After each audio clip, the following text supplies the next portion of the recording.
Welcome to Cut the COVID Crap Part 51. My monkeypox prediction, the case of the cause being lower birth rates. T-shirt of the week, I guess it speaks for itself. Anyway, let's get started with last week's subject. Just quickly reiterating the Cut the COVID Crap Part 49. Why did in Australia 2% of people that got their first vaccination not get their second vaccination?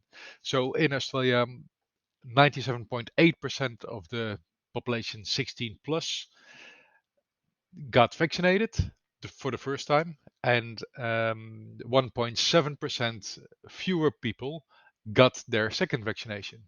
So even though these percentages are high, almost 2% of the people that got their first vaccination and they knew that they were going to be up for a second one a few weeks later decided to not get their second vaccination. That to me is a big number. And question is, where does it come from?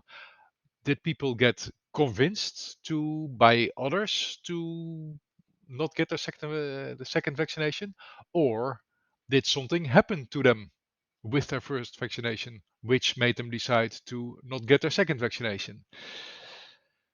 I have an idea of what I think is more likely, but decide for yourself, or if you would get a survey of that, that would be even better.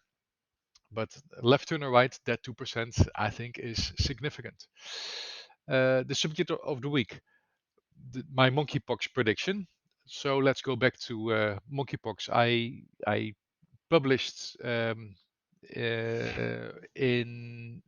May 27th. If you click on TB, you'll see my previous videos. In Cut the COVID Crap Part 40, the monkeypox script, I made a video about. So I discussed in that video that last year in Munich there was an exercise done, and they that predicted a monkeypox outbreak. And lo and behold, in May this year there was a monkeypox outbreak. Um, and the Dutch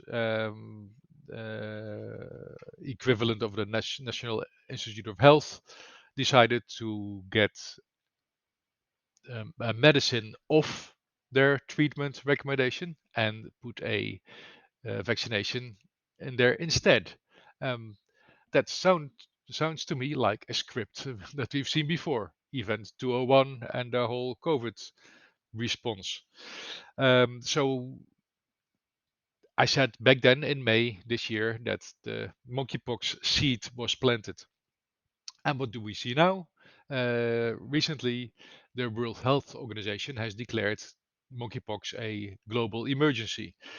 Um, Even though there was a committee within the World Health Organization that recommended against declaring an emergency, but Tedros, the boss of the World Health Organization, who is not a doctor, by the way, decided single-handedly to declare a emergency after all. And lo and behold, now New York State has declared an emergency. California has declared an emergency. Um, so I think the script is rolling out. What will we see in the next couple of weeks or months? I'm afraid it's going to be similar as with COVID, that we're going to get more coercion and more um, restrictions. Hopefully, no lockdowns, but I'm pretty skeptical myself. Hopefully, I'm wrong. Anyway, my prediction, it's relating to birth rates.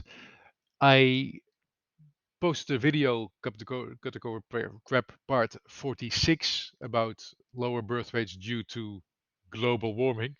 A bit of a piss take. Anyway, uh, I'm not convinced yet that there are lower birth rates due to vaccinations. It's too early to tell. Basically, in that video, Cut the COVID Grab Part 46, I discussed a study which showed between 6 and 20% lower birth rates in different countries. Um, if the suggestion is that it's the lower birth rates are due to COVID vaccinations, then you would see those declines in every country with a high birth rate, with a high vaccination rate. So I looked at random countries and states with that publish their birth rates on a monthly basis and try to look for statistical significance. Um, and again, if you're going to blame the vaccines, you should see it in every country. Um, in the link below, you can see in the description below, I put a link about Victoria in Australia, the state Victoria. In the first 7 months of this year, they publish it on a monthly basis. The last one is July 2022. You don't see a decline. So I'm not buying it yet. I mean, it's strange that in Sweden, for example, I'll put a link again below. In Sweden, you do see the decline of about 6 to 7% in 2022, but not in Victoria. Um, maybe it's because the Swedish data are more provisional and they'll add more later on in the year. I'll keep an eye on it, and I'll if it's changes by a significant number, I'll get back about this subject in the future. Anyway, my I don't so I'm not going to make a statement that I think it's due to vaccination.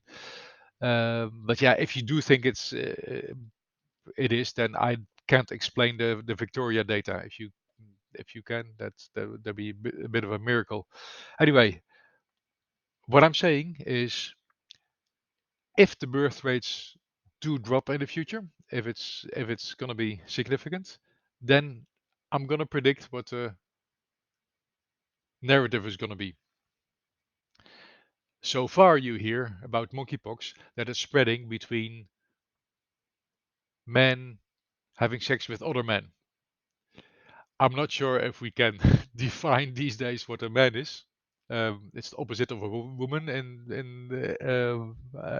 apparently, according to some people. Anyway, I think men and women are actually pretty similar, but still significantly different. Anyway, doesn't matter. I don't want to go into that discussion. Um, I I think the narrative is going to be like, you know what? It spreads between men, but men and women should be careful as well. So um, you better be careful. Um, maybe best to not have sex if you don't want monkeypox. And if the birth rates drop, then of course it is because people are being more careful. That's my prediction. I think it's good to make predictions on channels like these that you can see um, in due course if you're right or not. I'm more than happy to admit if I'm wrong, but this is my prediction for now. If we're going to see lower birth rates, it's going to be blamed on the, the the people being cautious as a result of monkeypox. We'll see. In the meantime, um, be nice to each other, and I'll see you next week.